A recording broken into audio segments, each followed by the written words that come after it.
Do ah. All right, guys, welcome back to another read aloud. Yesterday we read chapter 14. Jonas had his first very painful memory. Oh no, here we go with the chat again. All right, go ahead and turn that part off for now. So he was spinning out of control on his sled down a hill. Basically, he broke his arm. We heard a crack of a bone, not good. So he comes out of that dream and is like, Giver, I need relief of pain medication, please. And he's like, No, dude, you signed a contract. Well, not really. There's like a list of rules. You're not allowed to have relief of pain when you're training with me. And Jonas was like, Please, no, it's awful. And that's just how it goes. So we just know that this is the start of more. Today, what's going to happen is he's probably going to get another terrible memory, and they're just going to get worse and worse. Not to be a real Debbie Downer here, but this is just how it goes. Also, Jonas was like, Mom, Dad, I can help with Gabriel. Yeah, no worries. Just leave him with me in my bedroom. I'll lull him to sleep. That way, everyone gets, to sleep. Except for him, of course, because he's up taking care of Gabriel. And so he's like, oh, Gabriel, rubs his little back. Boom, memory transmission. Oh, shoot. It was like a nice kind of sailboat scene. Serene, put him right to sleep. Awesome. And then he got up again, and Gabriel's like, wah, wah, wah, I'm a little baby. And then Jonas was like, no worry, I got you, bro. Memory number 2. Okay. Wow, that was weird. I'm just going to read. Okay. So chapter 15 is short, and then we'll go right into 16. Jonas entered the annex room and realized immediately that it was a day when he would be sent away. The giver was rigid in his chair, his face in his hands. I'll come back tomorrow, sir, he said quickly. Then he hesitated. Unless maybe there's something I can do to help. The giver looked up at him, his face contorted with suffering. Please, he gasped. Take some of the pain. Jonas helped him to his chair at the side of the bed. Then he quickly removed his tunic and lay face down. Put your hands on me, he directed, aware that in such anguish the giver might need reminding. The hands came, and the pain came with them and through them. Jonas braced himself and entered the memory which was torturing the giver. He was in a confused, noisy, foul-smelling place. It was daylight, early morning, and the air was thick with smoke that hung, yellow and brown, above the ground. Around him, everywhere, far across the expanse of what seemed to be a field, lay groaning men. A wild-eyed horse, its bridle torn and dangling, trotted frantically through the mounds of men, tossing its head, whinnying in panic. It stumbled finally, then fell, and did not rise. Jonas heard a voice next to him. Water, the voice said in a parched, croaking whisper. He turned his head toward the voice and looked into the half-closed eyes of a boy who seemed not much older than himself. Dirt streaked the boy's face and his matted blonde hair. He lay sprawled, his gray uniform glistening with wet, fresh blood. The colors of the carnage were grotesquely bright, the crimson wetness on the rough and dusty fabric, the ripped shreds of grass startlingly green in the boy's yellow hair. Oh my God, you guys, that imagery is fantastic. Okay. The boy stared at him. Water, he begged again. When he spoke, a new spurt of blood drenched the coarse cloth across his chest and sleeve. One of Jonas's arms was immobilized with pain, and he could see through his own torn sleeve something that looked like ragged flesh and splintery bone. He tried his remaining arm and felt it move. Slowly he reached to his side, felt the metal container there, and removed its cap, stopping the small motion of his hand now and then to wait for the surging pain to ease. Finally, when the container was open, he extended his arm slowly across the blood-soaked earth inch by inch and held it to the lips of the boy. Water trickled into the imploring mouth and down the grimy chin. The boy sighed. His head fell back, his lower jaw dropping as if he had been surprised by something. A dull blankness slid slowly across his eyes. He was silent. But the noise continued all around, the cries of the wounded men, the cries begging for water and for mother and for death. Horses laying on the ground shrieked, raised their heads, and stabbed randomly toward the sky with their hooves. From the distance, Jonas could hear the thud of cannons. Overwhelmed by pain, he lay there in the fearsome stench for hours, listened to the men and animals die, and learned what warfare meant. Finally, when he knew that he could bear it no longer and would welcome death himself, he opened his eyes and was once again on the bed.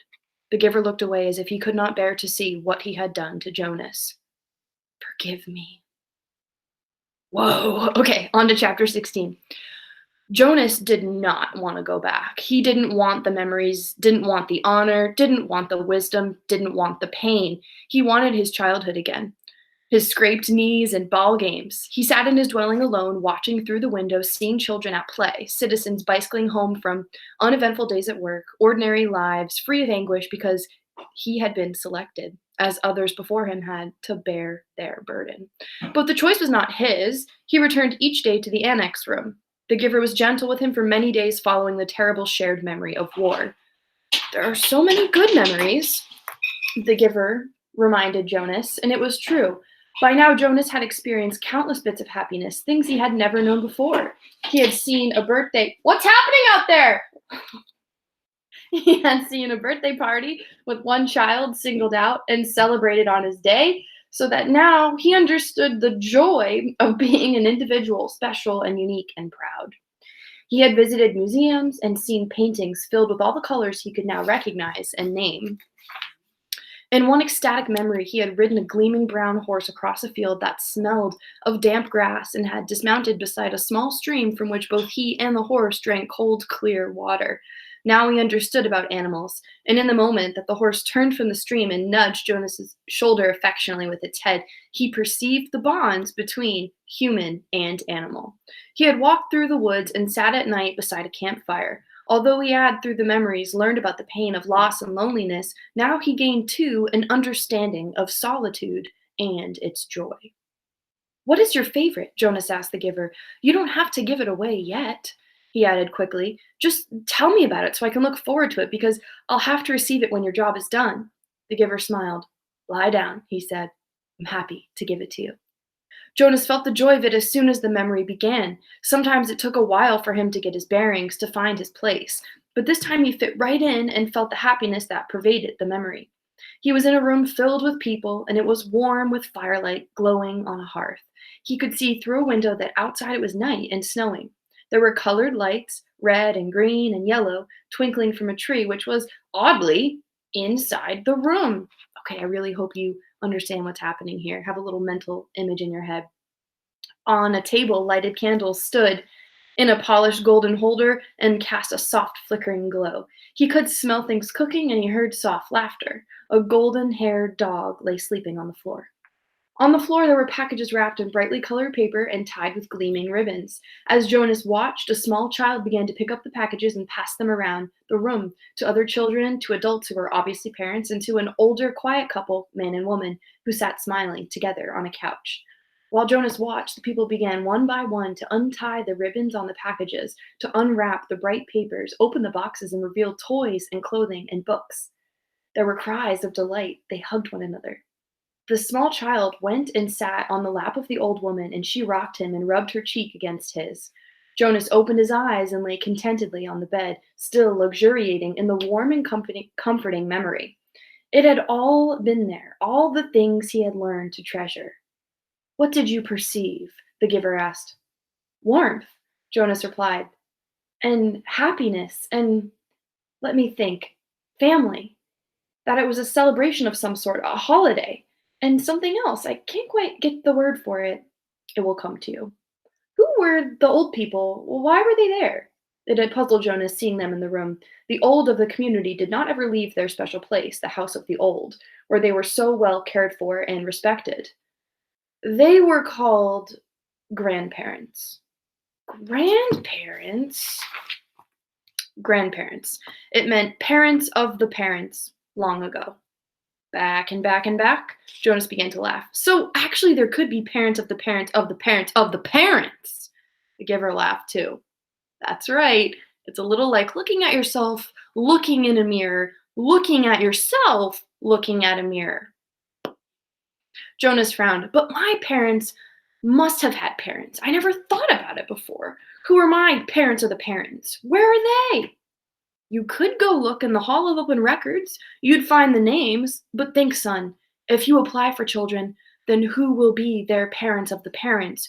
Who will be their grandparents? My mother and father, of course. And where will they be? Jonas thought. Oh, he said slowly. When I finish my training and become a full adult, I'll be given my own dwelling. And then when Lily does, a few years later, she'll get her own dwelling and maybe a spouse and children if she applies for them. And then mother and father, that's right. As long as they're still working and contributing to the community, they will go and live with the other childless adults, and they won't be part of life anymore. And after that, when the time comes, they'll go to the house of the old, Jonas went on. He was thinking aloud. And they'll be well cared for and respected, and when they're released, there will be a celebration, which you won't attend, the giver pointed out. No, of course not, because I won't even know about it. By then, I'll be so busy with my own life, and Lily will too. So will our children, if we have them. Won't know who their parents of parents are either. Seems to work out pretty well that way, doesn't it? The way we do it in our community, Jonas asked. I just didn't realize there was any other way until I received that memory. It works, the giver agreed. Jonas hesitated. I certainly liked the memory though. I can see why it's your favorite. I couldn't quite get the word for the whole feeling of it, the feeling that was so strong in the room. Love, the giver told him. Jonas repeated it. Love. It was a word and concept new to him. They were both silent for a minute. Then Jonas said, Giver? Yes. I feel very foolish for saying this. Very, very foolish. No need. Nothing is foolish here. Trust the memories and how they make you feel. Well, Jonas said, looking at the floor, I know you don't have the memory anymore because you gave it to me, so maybe you wouldn't understand this. I will. I am left with a vague wisp of that one, and I have many other memories of families and holidays and happiness, of love. Jonas blurted out what he was feeling. I was thinking that. Well, I can see that it wasn't a very practical way to live, with old right there in the same place, where maybe they wouldn't be well taken care of the way they are now, and that we have a better arranged way of doing things. But anyway, I was thinking, feeling actually, that it was kind of nice then, and that I wish we could be that way, and that you could be my grandparent. The family and the memory seemed a little more, he faltered, not able to find the word he wanted. A little more complete, the giver suggested. Jonas nodded. I liked the feeling of love, he confessed. He glanced nervously at the speaker on the wall, reassuring himself that no one was listening. I wish we had, I wish we still had that, he whispered. Of course, he added quickly, I do understand that it wouldn't work very well, and that it's much better to be organized the way we are now. I can see that it was a dangerous way to live. What do you mean? Jonas hesitated. He wasn't certain, really, what he had meant. He could feel that there was a risk involved, though. He wasn't sure how. Well, he said finally, grasping for an explanation, they had fire right there in that room.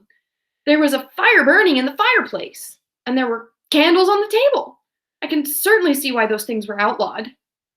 Still, he said slowly, almost to himself, I did like the light they made and the warmth. Father, mother, Jonas asked tentatively after the evening meal. I have a question I want to ask you. What is it, Jonas? His father asked. He made himself say the words, though he felt flushed with embarrassment. He had rehearsed them in his mind all the way home from the annex. Do you love me? There was an awkward silence for a moment. Then father gave a little chuckle. Jonas! You of all people, precision of language, please. What do you mean? Jonas asked. Amusement was not at all what he had anticipated.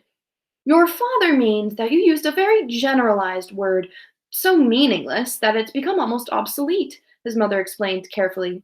Jonas stared at them. Meaningless? He had never before felt anything as meaningful as the memory. And, of course, the community can't function smoothly if people don't use precise language. You could ask, do you enjoy me? The answer is yes, his mother said. Or, his father suggested, do you take pride in my accomplishments? And the answer is wholeheartedly yes. Do you understand why it's inappropriate to use a word like love? Mother asked. Jonas nodded. Yes, thank you, I do, he replied slowly. It was his first lie to his parents. I know this is a really long one. I'm almost done. There's like a page and a half left. Gabriel, Jonas whispered that night to the new child. The crib was in his room again, after Gabe had slept soundly in Jonas's room for 4 nights. His parents had pronounced the experiment a success and Jonas a hero. Gabriel was growing rapidly, now crawling and giggling across the room and pulling himself up to stand. He could be upgraded in the nurturing center, Father said happily now that he slept. He could be officially named and given to his family in December, which was only 2 months away. Oh my gosh, so it's almost been a year since the whole ceremony of 12 thing. Okay. But when he was taken away, he stopped sleeping again and cried in the night. Well, gee, I wonder why. So he was back in Jonas's sleeping room. They would give it a little more time, they decided. Since Gabe seemed to like it in Jonas's room, he would sleep there at night a little longer until the habit of sound sleep was fully formed. The nurturers were very optimistic about Gabriel's future. There was no answer to Jonas's whisper. Gabriel was sound asleep. Oh God, sorry, I'll just focus. Things could change, Gabe, Jonas went on. Things could be different. I don't know how, but there must be some way for things to be different. There could be colors. And grandparents, he added, staring through the dimness toward the ceiling of his sleeping room. And everybody would have the memories. You know about memories, he whispered, turning toward the crib. Gabriel's breathing was even and deep. Jonas liked having him there, though he felt guilty about the secret. Each night, he gave memories to Gabriel. Memories of boat rides and picnics in the sun, memories of soft rainfall against window panes, memories of dancing barefoot on the damp lawn. Gabe. The new child stirred slightly in his sleep. Jonas looked over at him. There could be love, Jonas whispered. The next morning, for the first time, Jonas did not take his pill. Something within him, something that had grown there through the memories, told him to throw the pill away. Sorry, it was super dramatic today. Let me just stop this recording. Woo!